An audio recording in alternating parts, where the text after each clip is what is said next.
Bonjour, Louis de Froissart, fondateur de Bordeaux FinTech, un événement qui est né en 2015 et qui vit cette année sa 3e édition. Cette année, la nouveauté, c'est qu'on change de lieu. On est sur 2 lieux, la faïencerie d'un côté et puis CapScience de l'autre. Ensuite, on est allé plus loin que le concours de pitch que l'on avait fait l'année dernière en initiant un Startup Weekend le week-end d'avant. Et le gagnant du Startup Weekend a pu participer au concours de pitch.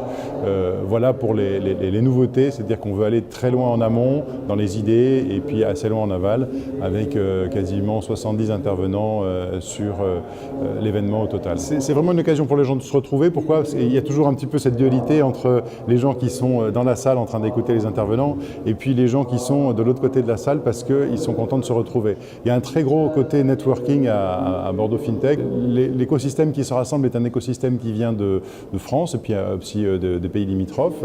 Et du coup, à Bordeaux, on n'y vient pas pour 1 heure, comme à Paris, on y vient souvent pour la journée, voire pour 2 jours.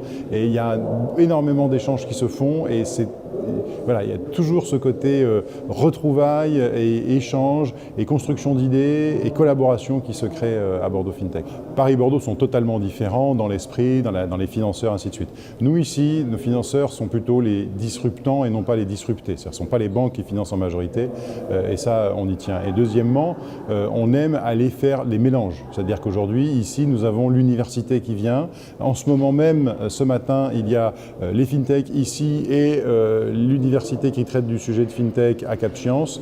On essaie de mélanger les styles, de mélanger les genres, d'opposer les genres. Il y a une dizaine de personnes qui viennent de Londres là, qui seront présentes. Et ça, c'est quand même la nouveauté de l'attractivité de Bordeaux au-delà des frontières. Alors, une ambition pour les années futures pour Bordeaux FinTech, c'est toujours le contenu, le contenu, le contenu. C'est-à-dire que nous voulons délivrer un contenu de qualité, nous voulons inviter les gens à confronter leurs idées avec impertinence et bienveillance, mais toujours baser les choses sur le contenu pour que l'expérience que vivent les gens ici soit une expérience de qualité.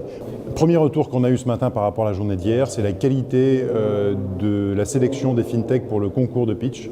C'était un premier point. Et le deuxième point, sur ce qui a été retenu aujourd'hui, c'est justement le haut niveau de qualité de ce que l'on était capable de produire en termes de contenu, en termes de partenariat, en termes d'échange.